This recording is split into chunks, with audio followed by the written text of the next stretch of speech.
All right, y'all, we back with another reaction right here on ABP Reactions. This one is called Takeoff's Death, the Untold Story. Let's unpack what happened that night. Let's go. Now, Takeoff's murder was one of the most shocking moments in hip-hop in the last few years. A night that was supposed to be a casual hangout in Houston turned into a tragedy that nobody saw coming. When the news broke, headlines told the same story. Takeoff killed over a dice game gone wrong. But that's not the full story. There are still a lot of misconceptions about what actually happened that night. Now, Takeoff wasn't just another rapper. He was one-third of Migos, the group that took Atlanta's trap sound and pushed it into the mainstream. And Migos wasn't just a rap group. It was a movement and a family, which consisted of Quavo, Offset, and last but not least, Kershnick Ball, professionally known as Takeoff. Now, Quavo was Takeoff's uncle. However, the three of them grew up together in Gwinnett County, Georgia, just outside of Atlanta. Quavo and Takeoff were raised in the same house, while Offset joined their circle in the 6th grade. Eventually, Quavo and Takeoff introduced Offset to rap, and from there, Migos was born. In the 6th grade, they all met. Okay, I thought they was all from the ground up. Okay, you know, because they were saying, oh, they all cousins and, you know, uncle, nephew, and cousins. Okay. Migos didn't just make hits. They changed the entire sound of modern hip-hop. Their triplet flow, first popularized in songs like Versace and Hannah Montana, became one of the most imitated styles in this generation of rap. Their first major breakthrough came in 2013 with Versace. But what really took them to the next level was when Drake hopped on the remix. That moment catapulted them into mainstream success. Yeah, and from there, went crazy. They dominated the charts, dropping hit after hit. That went crazy. Fight Night, T-shirt, Bad and Bougie, Motorsport, you name it. Beyond just music, Migos influenced fashion and hip-hop. And of course, hey, Migos they had a crazy run. You cannot hate or take away the influence they brought to the game, the impact they brought to the game. They went crazy, man. Of course, the way rappers structure their flows. They're pioneers, and Takeoff played a huge role in that success. But by 2022, things weren't the same for the group. The group had stopped moving as a unit, and there were rumors that Offset and Quavo had fallen out, with speculation that it has something to do with Offset allegedly sleeping with Quavo's ex, Sweetie. Quavo seemed to reference this in his song Messy. Always a woman. BITCH, F my dog behind my back, but I ain't stressing. None of them ever confirmed the rumors publicly, but one thing was clear. Always Migos over weren't a woman, clearly man. together anymore. You can't just act like and just continue like. And I think people be trying to make it like it's not about it's like Alexis. It's like we can't continue our group without the main man. Then in November 2022, everything changed forever. A night that started as a private gathering had sadly now turned into national tragedy. At approximately 2:30 this morning, our officers were dispatched out here to a shooting that had just occurred. Upon arrival, they located multiple shell casings on the 3rd level of the building at the 810 Bowling and Billiards. I guess it's a bowling and pool hall. We were informed that there was a private party being held at the event last night that ended at approximately 1 a.m., but the party carried over till about 2 a.m. I remember when this happened. I think we all do. A lot of us, if you were, you know, a fan of Migos, you're a fan of hip hop. It was a sad night, man. All the Migos fans definitely was impacted by this. Slew of love in the hip hop community all over social media that day. I still remember that, man. Until they were cleared out. That's when the shooting occurred, where it left one male deceased on scene and 2 others that were transported to area hospitals nearby. On November 1st, 2022, Takeoff and Quavo were in Houston, Texas, attending a private gathering at 810 Billiards and Bowling, an upscale venue in downtown Houston. The event was hosted by J. Prince Jr., the son of Rap-A-Lot Records founder J. Prince, a powerful figure in the rap industry, known for his deep ties to Houston's hip-hop scene. The guest list was exclusive, with around 40 to 50 attendees, including local music industry figures, promoters, and close affiliates of J. Prince Jr. Security was present, but this wasn't a club event. This was a private invitation-only affair. The official event wrapped up around 1 a.m., but just like most private functions, many guests, including Takeoff and Quavo, stuck around for an hour. Conversations continued, drinks were poured, and the night carried on as usual inside. By 2:30 a.m., the gathering spilled out onto the 3rd floor balcony area, which overlooked Houston's streets below. The mood seemed relaxed at first, but shortly after that, things took a deadly turn. As tension escalated, Quavo found himself face to face with multiple people, caught in a heated argument over a dice game where someone had lost a large amount of money. Dice games will always do it, man, especially when you're drunk shooting dice and when you're shooting a large amount of money. I ain't talking about the little local jokers that's shooting $100, $80. No, these niggas be shooting $2,000, $5,000, $10,000. And you know what I'm saying? You lose that type of money, you up there, they done hit you for $100K or something. Yeah, you're going to trip out, especially if you find out the dice is rigged. The situation grew more intense by the second. Surveillance footage later captured Quavo visibly frustrated, attempting to de-escalate the situation and walk away. But before he could leave, things escalated quickly. His last words before it all went left, "We don't play like that, bruh." Seconds later, gunfire erupted. At least 2 different weapons were fired. Chaos broke out as people scrambled for cover, running in all directions. Police later recovered 10 shell casings at the scene, 9 from a .40 caliber firearm and 1 from a 9mm firearm. Takeoff was unfortunately caught in the crossfire. He was hit twice, once in the back and once in the head. Damn, so he got hit with the 40 and a 9. Wow. Both bullets later recovered from his body were medium caliber. 2 other people, a 23-year-old woman and a 24-year-old woman, were also shot and rushed to the hospital. At about 2:30 a.m., police eventually received a call about a shooting at 1210 San Jacinto Street in downtown Houston. When officers arrived, the scene was nearly empty. Most of the witnesses had already fled. Security was, however, present, but none of them saw who pulled the trigger. Takeoff was already pronounced dead at this point. With little immediate cooperation from witnesses, detectives had to rely on hard evidence to piece together what happened. Surveillance footage from the scene later revealed a Patrick Clark in the crowd, holding a gun in one hand and an object in the other. As the chaos unfolded, Clark was seen fire multiple rounds. Forensic analysis determined that the shots fired by Clark aligned with the direction where Takeoff was standing. Clark was the only person visibly caught on surveillance, discharging a firearm in that direction. After firing those shots, Clark fled on foot, briefly ducking inside the House of Blues, before disappearing from the scene. With so many people refusing to come forward, Houston police publicly pleaded for anyone at the private gathering to share information. But despite the heavy media attention, over 30 witnesses remained silent. Right now, Houston police... Damn. Nobody talking. That's right. I hear it. Y'all know that's code of the streets, man. No snitching. They stuck to the code. That's how it be. You can't pick and choose when it's acceptable and when it's not. Y'all can't be like, oh, that's code. But then when somebody snitch, y'all be like, oh, he's a snitch. Yeah, you can't be picking and choosing. Can't be picking and choosing. Police say they've got very few leads in the fatal shooting of rapper Takeoff, part of the group Migos. This morning, police are asking witnesses to come forward with any video or testimony they might have that could help lead to an arrest. At this point, Patrick Clark was already on their radar as a potential suspect, but they had yet to fully identify him. Investigators simply needed more leads, more evidence, and most importantly, cooperation from witnesses. But despite their efforts, over 30 people who had been at the scene decided to stay silent. Nobody wanted to talk. We've boiled it down to over 30 people that were standing outside the bowling alley. Homicide Division Sergeant Michael Burrows said, literally every single one of those people left the scene without giving a statement to police. We found a few of them that night. We found others since then. But it's important that those people come forward, Houston police said. With no cooperation from witnesses, police were left with one undeniable fact. Kershnikari Ball, known to the world as Takeoff, had just became the latest victim of gun violence. Offset was definitely hurting. You could see it in his eyes every time he spoke about Take. They built an empire together, and now 1/3 of Migos was gone forever. Quavo was also hurting. In early 2023, he dropped a song called Without You, a heartbreaking tribute to Takeoff. But if I gotta say, man, he probably feels guilt, stress, knowing like this was over me arguing over a dice game that we was at together, and then it was over me. And imagine if he was right there saying like, hey, just calm down, bro. Let's just get up out of here. No, fuck that. We don't play like that. We don't play like that. And then bop, bop, bop. He trying to calm you down and he gets shot. Boom, he get killed over you and nothing happened to you. You didn't get shot and this whole thing was your fault. It got to be some type of guilt, survivor's remorse. You know what I mean? Like, it got to be playing a trick on his mind, like playing with his mind, man. If there was anyone who felt this loss on a level deeper than anyone else, it was Takeoff's mother, Tatiana Davenport. For Tatiana, this wasn't just a tragedy. It was a failure of security, a failure of responsibility, and a failure to protect her son. In June 2023, she filed a wrongful death lawsuit against A10 Billiards and Bowling, the very establishment where Takeoff was killed. Her argument, this tragedy could have been prevented.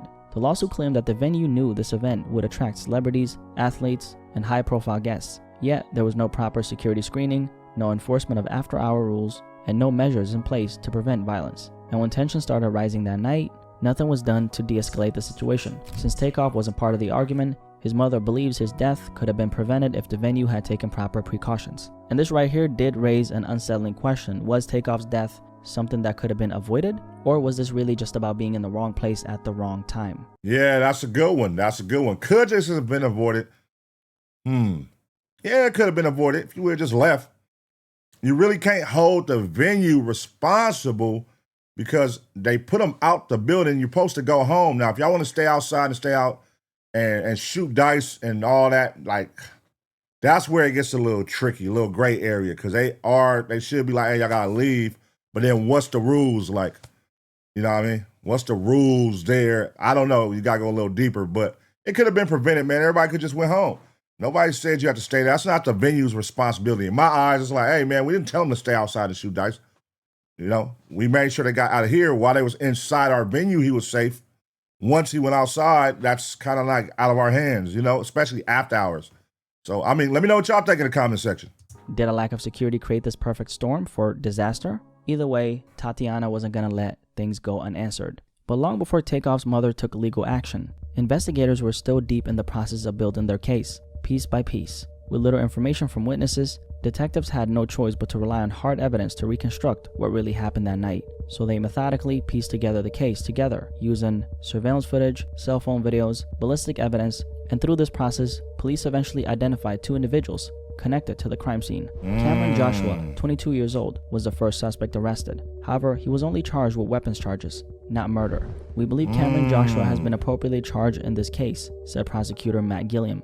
While Joshua's arrest brought some progress, it still didn't answer the biggest question: who pulled the trigger? After weeks of forensic analysis and video review, authorities identified Patrick Clark as the primary suspect. Through that, we were able to deduce that Patrick Clark is the lethal shooter in the case. That's why he's charged with murder, the Houston Police Department said. Using ballistic reports, surveillance footage, and forensic evidence, police built their case against Clark. The trajectory of his gunfire aligned with Takeoff's wounds. Investigators later discovered Clark had left behind a wine bottle at the House of Blues. His fingers on it directly linked him to the crime scene. Damn, got him. Fingerprints, DNA analysis. With this evidence, police secured an arrest warrant. And on December 2nd, 2022, exactly 31 days after Takeoff's death, Patrick Xavier Clark, 33 years old at the time, was taken into custody and charged with first-degree murder. Now, one of the biggest misconceptions surrounding Takeoff's tragic death was that he was somehow involved in what happened that night, but he wasn't. There was a lucrative dice game that went on at the event.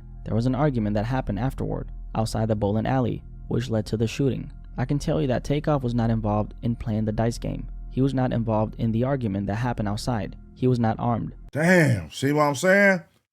That's cold. I'm not even participating. I'm there because of you at this point. You know what I mean? I'm probably just chilling right here with a bitch while y'all shooting dice, you know, regular shit. If I'm not playing dice, I'm gonna be right here talking with the homies or talk to a bitch, you know what I mean? Type shit. And then I hear an argument pop off, and I hear my cousin voice, my uncle voice. So I walk over there, and I'm like, hey, hold on, we out of state. Nigga, we ain't deep. The homies ain't here. We here with these people. They homies is deeper. Hey, calm down. Let's just get up out here. Nah, we don't play like that, homie. Your emotions took control. And the next thing you know, it escalated to niggas shooting.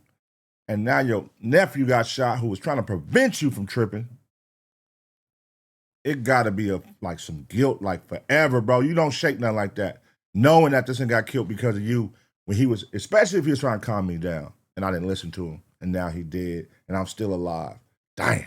Now, Takeoff was only at this spot because Quavo was there. I mean, he wasn't gambling and, you know, he wasn't really caught up in anything. He was only there because they always moved together. Wherever Quavo was, Takeoff was right there beside him. And that's what makes this story so tragic. Takeoff was always described as quiet, introverted, and focused on the music, while Offset and Quavo embraced more of the lifestyle that came with the fame. Takeoff was different. He wasn't loud, he wasn't flashy, and he wasn't looking for any trouble. But that night, they weren't just anywhere. They were out in Houston after hours, in an environment that can get gritty. A group of men, many of them drinking, egos high, playing a dice game, standing outside a venue in the middle of the night. It was a recipe for disaster, and the worst part, Takeoff had nothing to do with this. After his arrest, Patrick Clark's bond was initially set at $2 million, but his attorneys pushed back hard, arguing that he couldn't afford it and was not a flight risk. Prosecutors, however, saw it differently. They pointed to court documents showing that Clark applied for an expedited passport to Mexico. Oh, he tried to get up out of there. He also had a large amount of cash on him at the time of his arrest, raising concerns that he may have been planning to flee. Yeah, that's not good, bro. That's definitely all the signs of a flight risk right there, bro. Damn. Clark's attorneys fought hard to get his bond reduced to $300,000, arguing that he simply couldn't afford anything higher. But Judge Josh Hill wasn't buying it. The judge pointed out that Clark himself had previously made statements suggesting he had access to money, and on top of that, there were bail bond companies willing to take on a risk. So instead of the $2 million originally set, The judge lowered it to $1 million, but no further. For Clark's defense team, it was a partial win, but the reality was he still couldn't afford to walk free, at least not yet. Then, unexpectedly, Clark posted bond a little over a month after he got arrested for Takeoff's murder. And this is where things got a little suspicious. Where did he get the money from? I'm sure that's what that's going to say, because if your nigga ain't got it, and then you go back and you still sit down, and out of nowhere a month later, you got it. Who put it up for you? They ended up finding out that there was a private investigator who was working for Takeoff's accused killer's attorney, and he was listed in the bond paperwork as the facilitator of his release. But this private investigator was apparently not even actually behind Patrick Clark getting released. So the question is, where did the money come from? Clark's attorney later stated that a family friend and a concerned citizen had helped secure his release. But beyond that, the true source of the funds still remain unclear. Now, even with his release, Patrick Clark wasn't free to move as he pleased. He was placed under house arrest, required to wear a GPS ankle monitor, and barred from contacting witnesses, victims, or their families. Yet, one major question still remained. Was Patrick Clark truly the only one responsible? Now, Clark was the man police charged with Takeoff's murder. He was identified through forensic evidence, surveillance footage, and ballistics. However, the case was far from over. And this is where we get to a plot twist in this case, okay? A major plot twist that a lot of platforms still haven't really covered. So if you made it this far, make sure you drop a like on this video, okay? I appreciate you. Because what I'm about to tell you changes everything, okay? All right, here we go. Let's see. This is breaking information. Let's go. Now, the plot twist is this. A Houston Forensic Science Center analyst who was reportedly involved in processing evidence in the Takeoff murder case was fired for mishandling DNA evidence in multiple cases. Documents reveal that this now former analyst allegedly committed serious evidence processing errors that might have affected several investigations, including Takeoff's murder. Analyst Rochelle Austin was considered a witness in the case against Patrick Clark, a man who police believe is responsible for shooting and killing Grammy-nominated rapper Takeoff at a Houston bowling alley. Oh, that's crucial. Oh, that's crucial. He could fuck around and get off for that. He could fuck around and get off for that. Oh, no. State's DNA samples Austin processed had been switched in one instance. In another, court documents say she skipped a step and processed the wrong sample. These are cases unrelated to Clark, but according to criminal defense attorney Murray Newman, the Brady notice is an indicator to the defense that there is something that may contradict their client's guilt. Just when a case against Patrick Clark seemed airtight, this happened. This forensic analyst at the Houston Forensic Science Center was now at the center of this controversy, and she actually ended up getting fired for this. Now, this isn't just speculation, this is on record. The Harris County District Attorney's Office filed what's called a Brady Notice, a legal document that requires them to inform Patrick Clark's defense team about the termination of this forensic analyst and any issues that could affect a fair trial. Now, they said that the reason for her termination was lack of quality work, among other serious concerns. She apparently switched DNA samples in one case, and she also skipped a step and processed the wrong sample in another. Easy, like, hold on, look, hey, she did that for our shit too? What's to say she didn't do that for our case too, if I'm his lawyers? You know what I'm saying? How can we know somebody who has done multiple instances of fucking up a situation, a case, didn't do it for ours as well?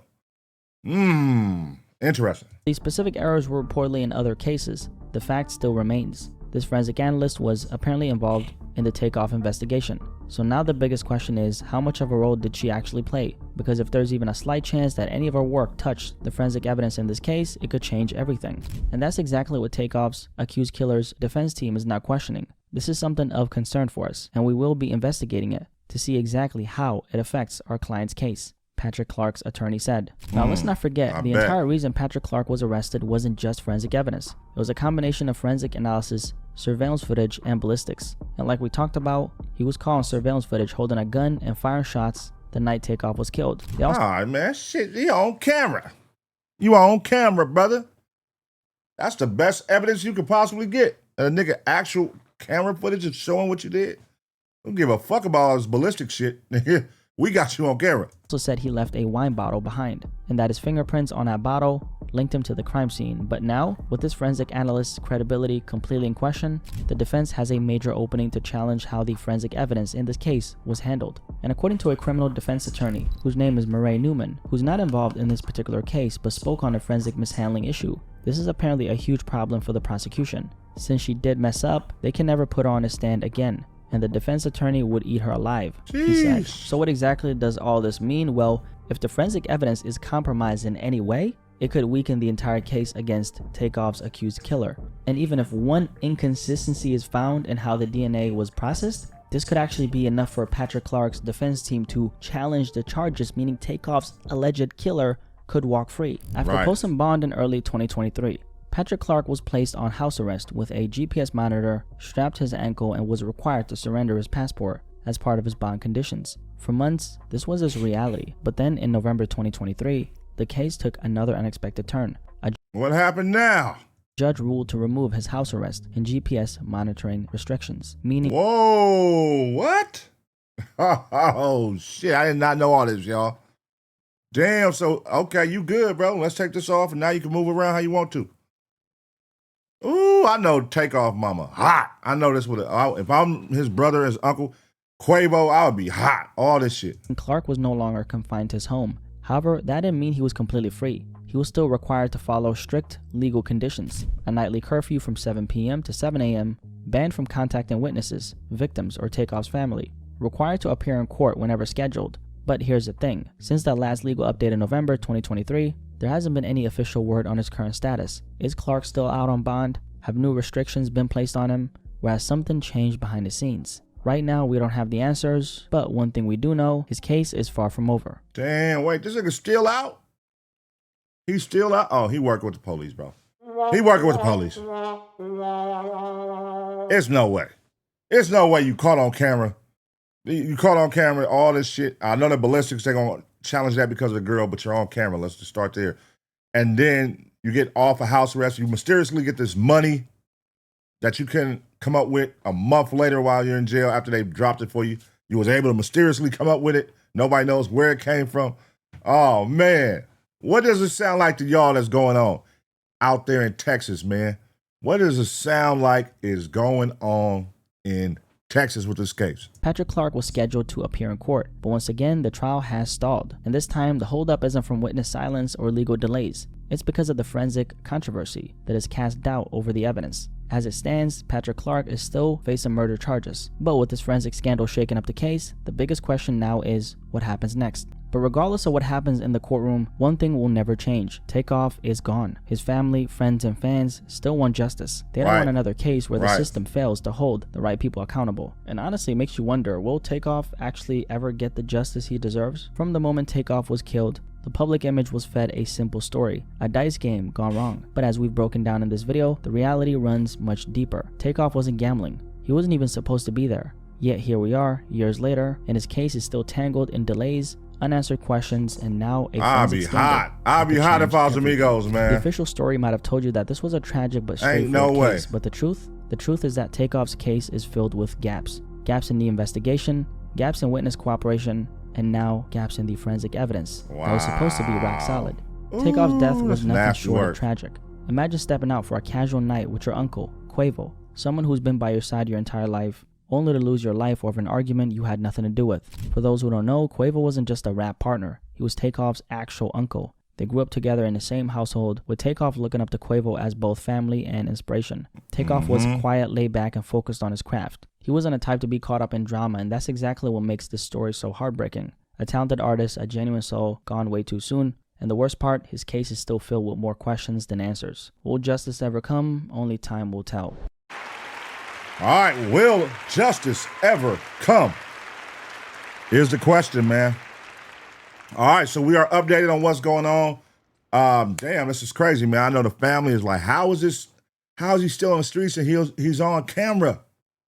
He's out on the streets and he's on camera. You know, it's crazy, man, but it's a lot of situations like that going on in the world where, you know, families got to see the killer of their child, their family, whoever it may be, walking the streets because he came up with bail money and, you know, they just don't got the solid evidence, but they know for a fact, the family knows for a fact based off video footage that shows them that he killed them. What are y'all talking about? It's right there. And he's still out walking around. That got to be a crazy feeling, man.